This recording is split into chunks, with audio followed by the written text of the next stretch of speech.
Hello, I'm David Hunt and welcome to today's show. My guest today is a singer, actor, cabaret performer, performed in New York, Chicago, LA, London, Berlin, Amsterdam, Sydney and Johannesburg. I wonder why there, but we'll get to that a little bit later. Currently living in Melbourne, and I met her on the street here in St Kilda. That's how we first met, and we probably see each other almost every day or every second day, unless I try to run away and make out I don't see her. For 10 years, lived in New York, performing at some of the best venues in cabaret in the city, and had her own show for 6 years in New York as well, in the one venue, winning awards along the way, then moved to London, as you do, and had a great career there. Moved to Australia in 2003, and hasn't stopped working since she's been here in theatre and on the small and large screen.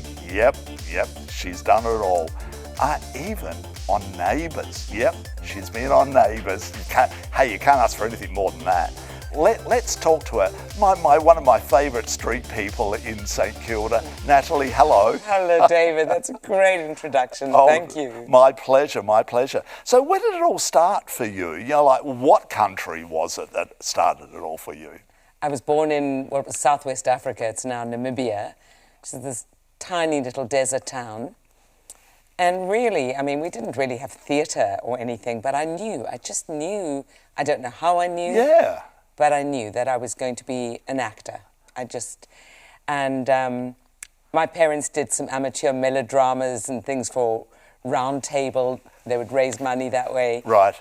But then I went to Cape Town to boarding school, and I got into the drama department, and then went to the university, and from there, that was it. Yep. But what was it that moment when you got to Cape Town and you didn't know a real lot about the theatre world? What was that moment? Do you remember what it was in Cape Town when you were at school? Well, I wasn't very academically inclined, but what I do remember is feeling something in my body and feeling alive, I think, for the first time and connected. Okay. And I didn't have that language then. Yep. But I know that that's what it was. You know, just something going, oh, this makes sense. What a great thing. What a great thing. So lucky. And what about, did acting come first or singing come first? I played the guitar from a young age. And I also knew that when I sang, I felt something that I didn't feel in any other part of my life. There was a rush of energy through my body and a kind of electricity that I also didn't understand. So, yeah, I felt very connected through music. Right. What about the acting? How did that come about? Well, I didn't really know what I would do with music. So I went to drama school, and it was a really difficult time because I was not mainstream enough and I wasn't alternative enough, and drama school was very divided in South Africa at that time. And in fact, the first agent I ever went to said to me, "Darling, you won't work until your late 30s, early 40s. Whoa. And she was very honest. She said, "You're not pretty enough to be an ingenue," and she was absolutely right. "And you're a character actor, and that you won't work until much later." Wow. And she gave me a great gift because on one hand it was devastating, and then on the other hand I didn't wait, and I didn't go to auditions constantly being disappointed. I made my own work, and that's where that started. And I became a cabaret singer, worked with people, and started creating my own road. And then I started getting some work, but true to her words, I really only started getting work in my late 30s. Wow. So cabaret is often your own story. Is that what you did in your cabaret performance back in the early days? Yeah, very much so. I mean, right when I started I had a friend, Joanna, and we did work together, and we started with very traditional cabaret, 20s, 30s, 40s.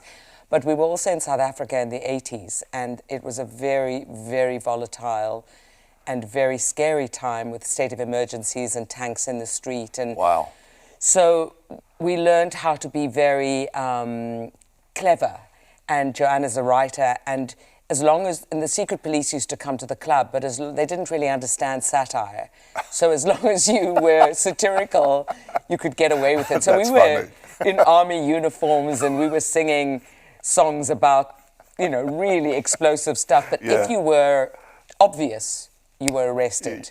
Right. So, yeah. Oh, wow. How? But, you know, like, that's cutting edge stuff in a way, isn't it? You know, it really was. Army uniforms with fishnet tights and, you know, it was. It sounds like Berlin in the 30s. It was totally. It was a little club called Club 58, and there was another one called the Black Sun.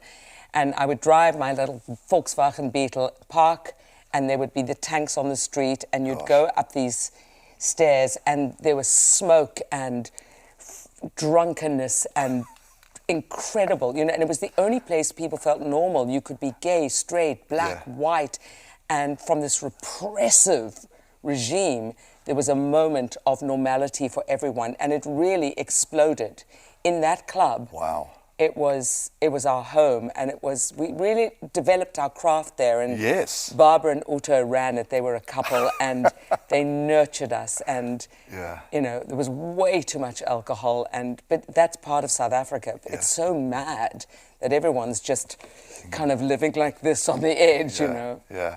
So you moved away. Yes. And ended up in where? I moved to, that was Johannesburg. Then I left the country, ran around the world looking for another home, spent some time in London, thought, nah, and then I went to New York. And New York, the moment I got there, I knew. Yeah. And the New Yorkers and the teachers there that I found loved the kind of raw energy, but they also said to me, darling, it's not going to work in New York. Like, you've got to get a little more sophisticated. Right.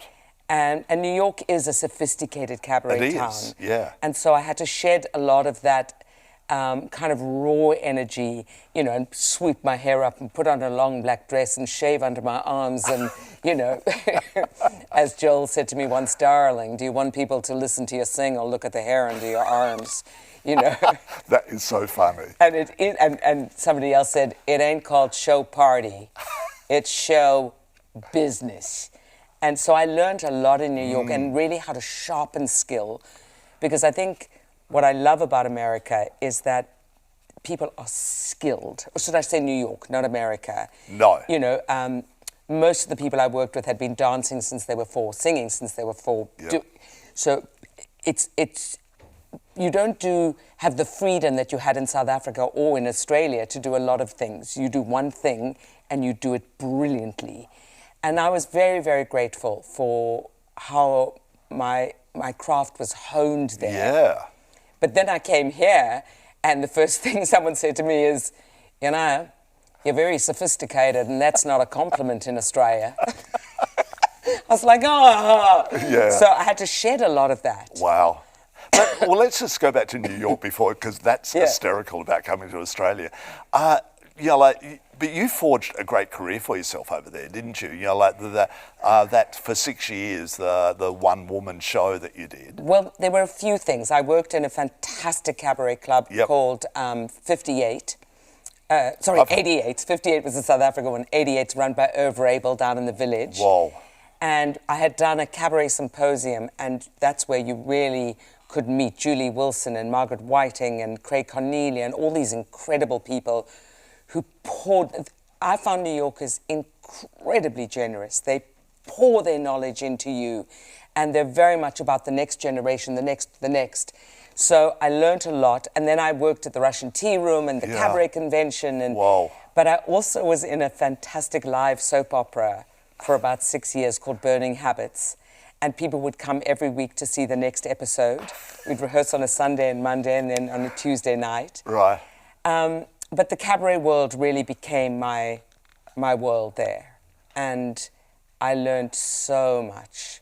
And it's very celebrated. Cabaret is celebrated there, as are artists, you know, and there's conventions and there are awards, the Bistro Awards and the other, I can't remember, the Backstage Awards. And it was a great time. I loved it. All right, so you moved to Australia. Well, then I met someone and I had to choose between love and a city. and it was the best and worst decision and moment, because I really loved New York, but love is better. I love love. So good. That is very good. And I moved to Australia, to Sydney, and it was really perplexing because it was so different to South Africa and New York. I think that as a South African, most South Africans I know have a big energy, and then in New York you can be even bigger. And that's not quite the energy of Australia. It's much more on the back foot in a way, you know. And I know people find me just too much. And so I've had to learn to calm down and learn the listening here, because every country you go to has a different listening. And especially as a cabaret artist, you're singing directly into the listening in the room. And so I couldn't quite feel that in the first few years. I feel like I found my footing now. Yeah. But it was difficult. But you moved from Sydney down to Melbourne. I did. Sydney was not my city. Yeah. So I moved here about 8 years ago with Strictly Ballroom, and came to St Kilda and went, this is my place. Fitzroy Street is my place. And I've been here ever since. Yeah. But you now do quite a bit of acting. Well, you know, as my agent said, in your late 30s, early 40s. Hey, there you go. And I've done Australian musicals, which has been so amazing. I mean, Strictly Ballroom, Ladies in Black. Now I'm doing A Very Jewish Christmas Carol, which is a piece written by Elise Hurst. And I'm so grateful for that. I love doing Australian work. Yeah. Yeah. But, you know, like all of a sudden, you know, like Neighbours, I mentioned that, and we've got to talk it just over my shoulder. I wasn't sure what that photo was. Yeah. But you played a lawyer. Yeah. Or a judge. As a lawyer. She was a judge. A judge. Yeah, Jan Barton, and I loved that part. It was great. And there was a whole thing about Paul Kelly, a luncheon where we talked about Paul Kelly, and so I'm ashamed to say no, Paul Kelly. I went and explored, found out, listened to his music, went, oh my God, and then had the good fortune of doing a Paul Kelly workshop actually here at the Alex called Deeper Than Water. So that was fantastic. Yeah. Yeah. And a few films along the way as well. Yeah, well, one. I've done one. called Ali's Wedding, A also good Australian. one. Yeah. Beautiful, beautiful film. Yep. And then some other TV series, Little Things. Yeah. But yes, I hadn't done TV since South Africa. Right, okay. And what do you feel about that? Do you prefer to be on stage, or do you like the idea of, you know, being filmed? Oh, I'd love to do more film and TV. It's a bit hard though, because there's not the money here in Australia, is there? No, and mostly because it's so expensive, they do mostly go with higher profile names. Yeah. So, you know, there's always a chance. Yeah. I audition and... Yeah. How do you find the audition process? You know, like, is it frustrating? Is it, you know, like, do you felt let down when you don't get parts where you know that you would be the perfect person for it? Sure. But I've been in the game a long time, and so I also understand that it's bigger than me. It's a jigsaw puzzle. And when I see the finished product and I see who they've cast, if it's someone that I think is fantastic, I feel great. Or even when I hear about it, that hasn't always been the case, but that person's had a bigger name than me. Yeah. Auditioning I love auditioning. Oh, do you? I love that feeling of going to the room and meeting with people, and unfortunately since COVID, it's all self-tape, and that is not fun. No. And you don't know what the listening is, so you're just sort of putting it out there, and if it doesn't work, you don't know why, and you don't have a chance where somebody goes, that's a little big, or could you try this, or... Because otherwise it's a great experience. So even sometimes when I haven't got the part, I've had such a fantastic audition that it feels very satisfying. I mean, you always want the prize, but you know. Yeah. So a couple of months back now, you did your own cabaret show over the other side of town. What was that like? Here it got great reviews. Yeah, it actually wasn't a cabaret. It was a monologue. A monologue, sorry. Yeah. No. And I specifically didn't want it to be a cabaret. So there's a song to start and a song at the end. Right. And it's autobiographical, and it was created with Stephen Nicolazzo from Little Ones Theatre and Ash Flanders, who's an incredible writer. Yep. And he was dramaturgy on it, doing the dramaturgy. And it really seemed to find its audience and speak into a listening. You know, it's about the madness of family, but also the madness of where I came from, and growing up in that country as a white Jewish woman, and career things, and then going to New York. But it really, really went better than I even thought it might. And so we're going to be at 45 downstairs next year. So I'm Are you taking it? Yeah, and then to Sydney.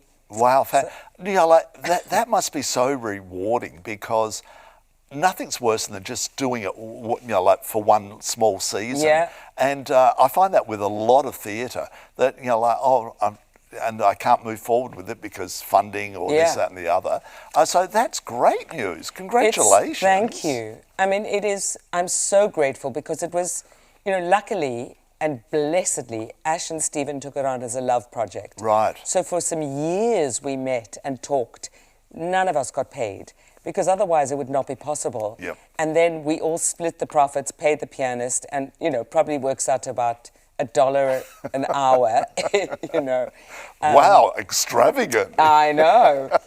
But it's a good piece to travel with, because it's a piano and me. Yep. No set, Yep. nothing. So, yeah. And, you know, like, where are you taking it to in Sydney? You know, like, 45 downstairs, great location. Yeah. But Sydney? The Hayes, Yes. which is a little 100-seater, Yes. and maybe a week there and a week at the Bondi Pavilion, Right. which I think will have an audience, and parking, which people are very pleased about. Right. So it'll have a very different audience. Yes, but taking it away from Melbourne, where you're known, you know, like, how do you feel about that? You know, like going to a brand new audience. A little nervous, but I did live in Sydney for quite a while, and also I have a producer now, Gary Abrams, who's part of Kadima, and so under the auspices of Kadima, they will promote it, and we'll see how it goes. Yeah, you've been in rehearsals, and you've just finished performing in it for the Melbourne Theatre Company. What was it called? A Very Jewish Christmas Carol. Hello. I know. You're like, just the title alone is hysterical. Yeah. Tell us about it. Well, Elise, the writer, had a residency at the Melbourne Theatre Company, and I don't know how they came up with that. It was something to do with a Christmas that she was trying to do for her brother-in-law, and being Jewish had no idea how to do it. But it's also really about facing the ghosts of your past, and, you know, looking at the story of Ebenezer Scrooge, who was, you know, it's pretty well known that Charles Dickens was anti-Semitic, and that the Ebenezer Scrooge character was portrayed as a Jewish person, a moneylender. And so it sort of follows that, but also follows Jewish mythical creatures like a golem and a Dibuk and Lilith. Those are the ghosts, showing the granddaughter in the bakery who's Scrooge with her emotion, and who's had this relationship with Bubby, her grandmother who left Poland. And so it's got a very Jewish bent to it, but it really is about intergenerational trauma, I suppose, and what gets passed down, and dysfunctional family. I play Fran, the mother, and she is she's such a pain. She's a lovable pain, but she really is. Yeah. She just wants to touch her daughters and love them, and they just go, oh! Mm. So how was how was the audience reaction to it? It was really fantastic. They laughed a lot. People felt very moved. Because it would have been a mixed bag, because it would have been Melbourne Theatre subscribers, and then a lot of Jewish people would have come along to say, well, what's going on here? Yeah, I think it was very mixed. You know, it was a difficult time to do it also, given what's going on in the world. So I think that affected the audiences also. But I think, it was interesting. Some nights were very quiet, some were uproarious. But I think it's important work. I think to just normalize certain things. And what I do love about Anne-Louise Starks, who's the artistic director, is that she's doing a lot of new work and work that we haven't seen before. And Yeah. Do you think this will come back yearly now? I don't think so. No, a one-off? I think it's a one-off. It's because it's a shame in a way, because it would be good for it to go on tour, but it's out of sync. Too expensive. Yeah, too expensive. I think touring is, because, before that was Bloom, which went incredibly well. And I think there's talk about touring that, but even that, it's with a big cast and musicians, and it's a fortune to tour. Yeah, and like the old thing of the arts don't have the money like sport and whatever. No. So all of a sudden you finish up there. Go into the Christmas break. You've got your one-woman show, travelling. What are you planning? Have you got anything in mind, or is there auditions that you've got coming up? Well, I've auditioned for a film, so I'm waiting. But other than that, nada. So I will teach, and I love teaching. I teach at VCA and at Patrick Studios. But you never know. Something comes up out of the blue, so I'm always open to that. Yeah. I'll work on my one-woman show. I'll also, I'm a visual artist, and I really want to get some of my visual work out there. But yeah, I really hope that some other work comes along. Yeah, well, because that was going to be my next question, but I didn't realise you taught. So therefore, there's an income, because it's so tough for an actor, isn't it? It's really almost impossible at times, and sometimes there isn't enough teaching work. And as late as 2 years ago, I was working in customer care for SPC, for the canning food company, which is also in my show, because the stories are just fantastic. People calling to complain about baked beans and things. So it gave me a lot of comedy, and I'm very grateful for that. Brilliant. But it is. It's really tough. You're just constantly it feels like you're constantly hustling, constantly looking for things, and putting yourself out there, and a lot of work pays very badly also. So, yeah. And does it squash your enthusiasm or your artistic front with what is next? Can I be bothered dragging myself to go to the audition where I probably won't get it, but I should do it? It can. There are times where it's hard to stay buoyant. It feels. I have to remind myself that it's entirely my choice, and I know the game. It's a game, and I've been in it a long time. Yeah. But it is hard sometimes to just feel like, God, if this was any other profession, and you'd been in it for 40 years, you wouldn't still be going back to square one every few months. But that's the game. Yeah. What do you tell your students? Because they would know it's a tough journey, but you can't treat it that way, and you're teaching them the skills anyway. How do they take it on board what you're telling them? I don't think they believe me. Who does when you're 22? But I do. What I try to impart to them is what it means to be resilient, and to allow yourself the space to be sad and to be devastated when you don't get something, and to bounce back. Because if you don't, you can't do this. If it's going to hurt you too much and devastate you, you've got to find something else to do. Yeah. So, resilience. And what about the acting skills? Do you stand there sometimes and go, oh, honey, you've got no idea, thinking to yourself, you've got no idea, you're not going to make it? I do, and I've been very surprised. Oh, because you don't know. You just... I mean, I've taught people that have said, will I make it? And I go, I have no idea. I don't even know what make it means. But, one little TV series, or you just don't know. And then there are people that are so brilliant. Students I've taught that I've gone, you have one of the best voices, you are powerful, you're incredible, and you're probably going to also wait till your 30s or late 30s because you're just very specific. Yeah. And I think that's the good news, bad news. I am very specific. When there's a part that's right for me, it's good. Yeah. But it's a weird profession. Yeah. Do you tell them that story? Yeah. You do? Yeah, I share a lot of my life with them. Right. And and hopefully, come from a place of kindness, encouragement, and radical honesty. Right. Let's talk about your visual art. What is it that you do on a visual art front? Well, I draw. It's a mixture of acrylic and ink, but I also embroider a lot. And so I create my own embroideries, and they're usually about A4, and then I will also print them, so high-res scan and then print them to an A1, but because it's such high-res, they look like embroideries this size. Yeah. And they're mostly portraiture. Okay. Yeah, so it's really fun. Yeah. And do you exhibit, or how do you get the word out? When I did my show, Carmen Live or Dead, which was another one-woman show that I did, I took it to the Hayes, and I had a exhibition in the foyer and sold quite a lot, so that was really fun. Fabulous. But I've been really shy about it, so that's my thing next year. Come on, Natalie, just get it out there. If you don't sell anything, so be it. It doesn't matter. Just do it. And have you got much sitting there finished? Yeah. You have? Come on, Natalie, get out there and do something about it. Yeah. You, of all people, I would have never thought you would have been shy on that. Just with visual art. And I'm going to get my CDs onto Spotify. Somebody's going to help me finally.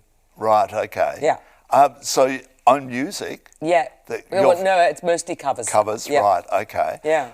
You've got a lot happening. Yeah. But you haven't, you've got to turn that corner. You've totally. got to turn So where can you see your visual arts? Where will you exhibit? Have you got any ideas? I don't know, so it'll be on my Instagram once I know where.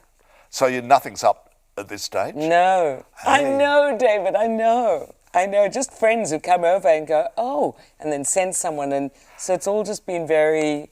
Do you know I'm going to nag you now when I see you on the street? I'm going to nag you and say, well, what have you done? What have you done? And I'm happy to help you, Thank you so get much. into a space and help you through it as well. Because I think that's what you need, somebody to stand behind you, actually push you off the cliff. Yeah, that would be great. That would be really great. Yeah. Natalie, it's been absolutely wonderful chatting with you today, and I just love what you've achieved, and your journey has just been spectacular. Thank you, David. Thank you for speaking to me on the street and inviting me in. It's really... well, I love that shirt as well. Thank you. I'll tell our viewers where you got that shirt from. It was from Mika Morelisa, who was one of the most sassy women I'd ever met, who ran a little jewellery shop in Amsterdam. And I used to go in there a lot, and I loved her jewellery. And one day I came in and she had a little bag of clothes. And it must have been 25, 26 years ago. And she said, it's yours. So... And it's so you. Isn't it? And it hasn't worn out. Do you wear it much? Quite a bit, yeah. And it's pretty good. Okay, yeah. Yeah. Oh, good on you. I love that story. I love it. Thanks so much for being on the show. Thank you very much. I'm David Hunt. You've been watching Natalie. It's all about the arts here on this program. And we'll see you again next week. See ya.